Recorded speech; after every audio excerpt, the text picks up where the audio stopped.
Good evening, everybody. Today I'm heading over to the gym. Gonna go get my lift on. I was finally able.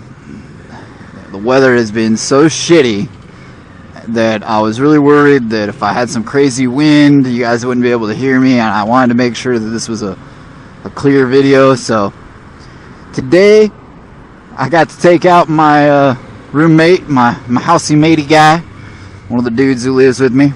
He bought this brand new Z650 from Kawasaki, and I'll tell you what, it's pretty freaking awesome, man. This thing is a ton of fun, all around awesome bike. But I think I'm gonna go over some of my pros and cons and just talk about like what I think would be good for some people and not others. You know, just the usual bullshit, I think. Try to give you guys just an average guy's review or idea of what this bike is going to be. Let's start with some of the basics. First things first, this is a 650 engine. Either the bike moves like a fucking stabbed rat or it don't, okay? And it is the same 650 from the Ninja, so at least that's what I was told. I could be a little mistaken on that. I wasn't going to sit here and go over all the details of the specs and the bullshit for the bike, because, you know, I'm sure that's interesting to some people, but that's not what I'm here to do. So, are you going to feel like you're on a 650? No, not really, and the main reason is because the power band has been sort of manipulated and to fit this standard riding style a little bit better. We got a nice, oh my god, nice, like this clutch pulls so easily. After riding so many old bikes, which is pretty much everything I buy old bikes and I repair them. And let's be real, the clutch on older bikes is rough, man. So because that's something that I think people might, you know, I mean, I'll explain why that's kind of a thing here in a little bit. It sort of has like a much more manageable power band than what you would consider a normal sports bike. It also doesn't feel really front heavy like a normal sport bike. It probably feels a lot less heavy, front heavy, because of the handlebars sitting up, a little more roadster like. We've got nice. I haven't decided if these handlebars are too narrow or, you know, are right perfect. You know, it's been really hard to determine. I think I would like bars that were a little wider, but I can't quite decide. So this is something that I feel like the backward slope to them is a little bit much, but not so much to make it uncomfortable. I think that's more that it comes down to just what I'm used to. It's got this sweet little dash setup. This dash is super cool. It's small, and that to me is awesome. This digital tack, while slow and doesn't always, you know, it's not perfect, it's not right on with where you actually are. I'm gonna be honest, I don't think the digital tack keeps up. It had the same issue in the LFA by Lexus, so they ended up going with an analog tack because it was the only thing to keep up. We're not here getting intense. This is a freaking standard 650, so it don't really matter. It's not gonna, you know, if your tack isn't spot on, it's not gonna be the end of the fucking world. It actually gives you a shift indicator. Not that I need one, but it's cool for a lot of riders who they want to feel like they're effective.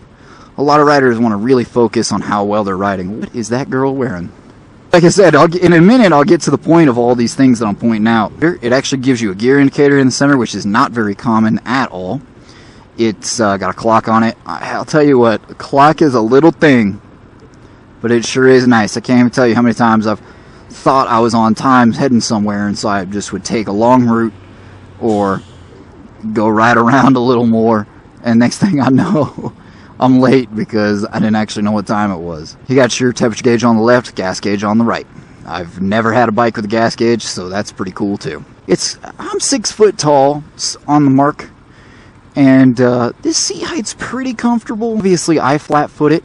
I put my lady on it. She's 5'4". I don't know her inseam. She's got a little bit longer torso, a little bit shorter legs. She can balls over feet. She gets on the balls of her feet and can stand this bike up. So that's pretty good. She, like I said, she's a little on the short side. Those of you, girls and guys, who are just a little bit shorter, that's going to be kind of nice for you.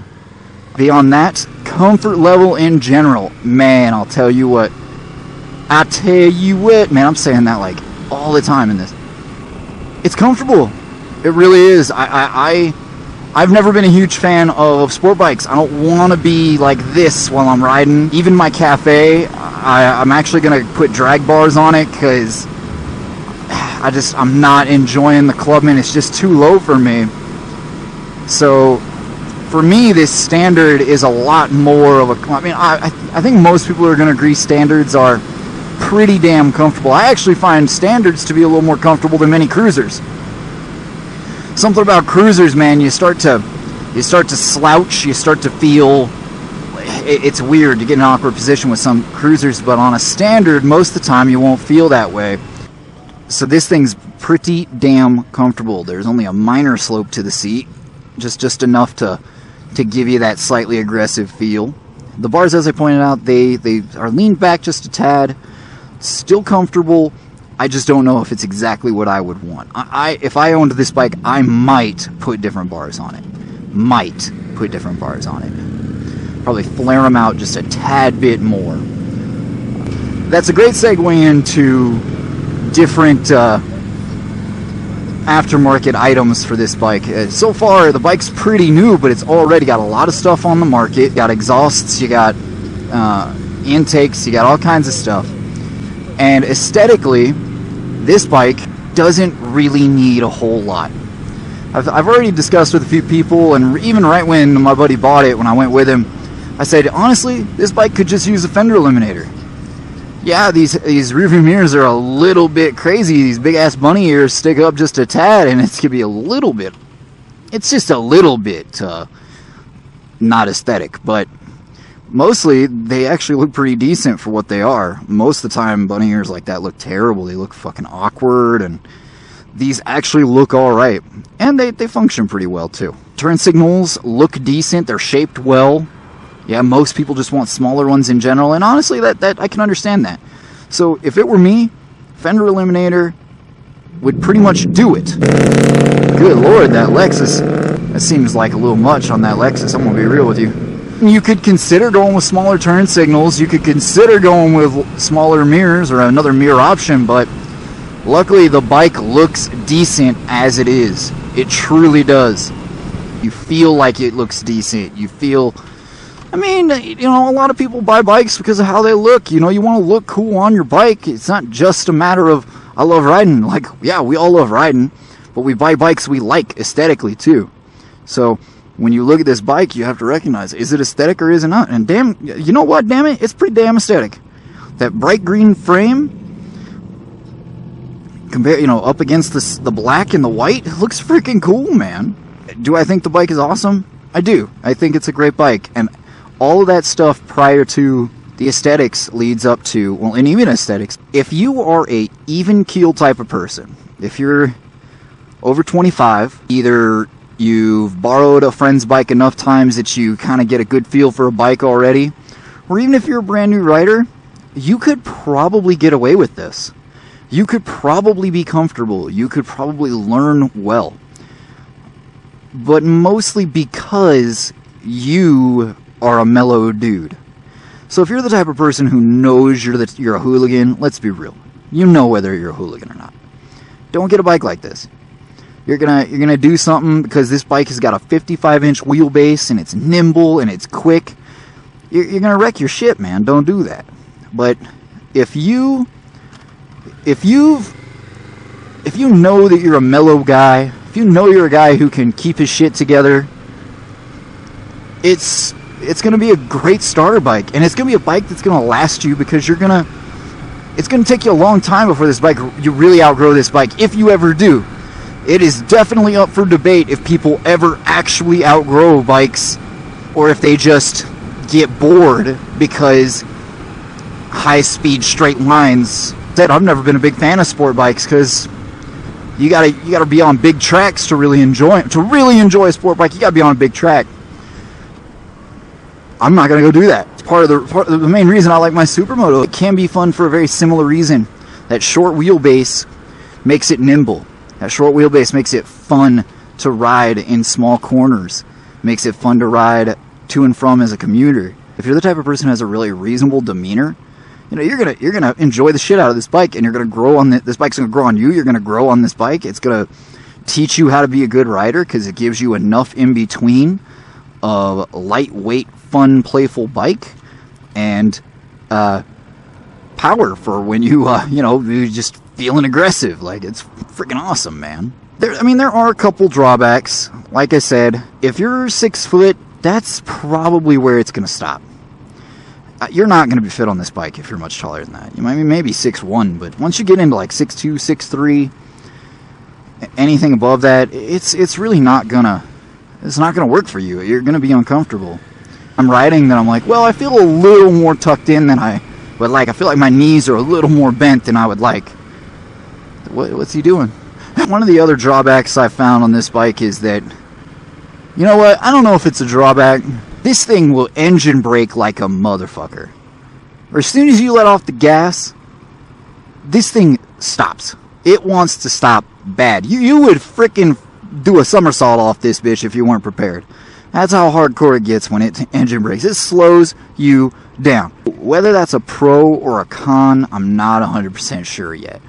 I personally use engine braking a lot, so that is definitely a pro most of the time, but I also like to coast, and I don't really want to feel like I have to shift into neutral just to coast a little bit, you know, with a nice steady paced slowdown. And this thing does not give you a steady paced slowdown by any means. So that part can be a little bit like, oh. Speaking of braking though, it's got ABS. That's another bonus if you're a new rider. New riders don't need to learn how to pump brakes. They don't need to do all that shit. You know, they got ABS these days. And I'll tell you what, ABS is useful as hell. It really, really is. It was a little awkward at first when I first started riding it. You can see it's at 105 miles. I did those first 100 miles. But every day I rode it, it was just not conducive to recording. I did get to put the brakes to the test because I was speeding up, trying to get past something. Next thing I knew, lights red, and I'm like, oh shit. And I was like, wee! And I'll tell you, dude, like, even just then, I wasn't going very fast. That thing stopped like hell. It's a standard. It's the competitor against the FZ650, and it's a good competitor. Yamaha makes an excellent engine. That's like something that Yamaha does and does well. They make a great engine. Their bikes usually are left wanting just a tad. There's something with the frame. There's always some little thing that makes people go, something's not quite right. What is it with the FZ series? I wouldn't be able to say. And I don't even know that that's 100% true with them. But what I do know is that Kawasaki has been playing this game with the Ninja series. I mean, people call sport bikes ninjas. It's because they've been playing this game, and Kawasaki makes a good bike. Everybody's got their opinions. We could argue about that all day long, because everybody has their favorite brands. I'll be honest, I don't have a favorite brand. I like Kawasaki, but I care a lot more about the bike that I'm riding than I care about who made the damn thing. If it's an awesome bike, it's an awesome bike. I think that's my rule for everything in life. Something's either good or it's not. It doesn't matter who made it. So when I think about this bike, I just say, you know, they killed it. They took what they knew and they applied it, and that's awesome. Standards are making a comeback. I was telling that to a buddy the other day. Z650, that thing was one of the first to really bring them back too. Now people are like, oh wait, you know, I like sitting up a little more, and I don't like the look of cruisers. There you go, standard.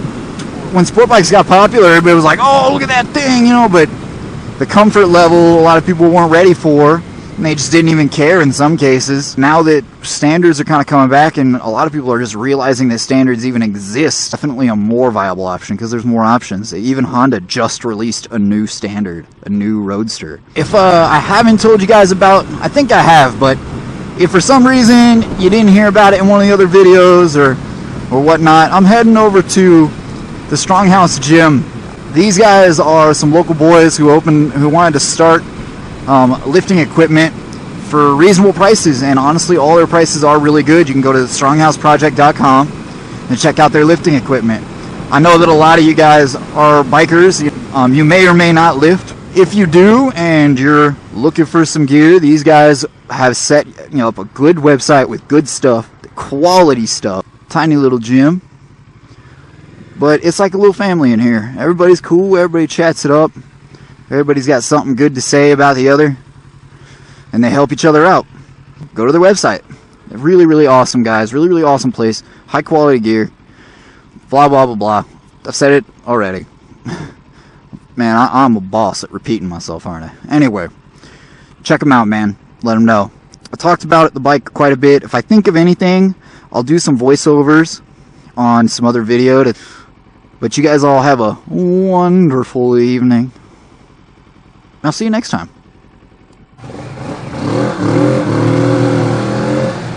I think I broke traction there for a moment.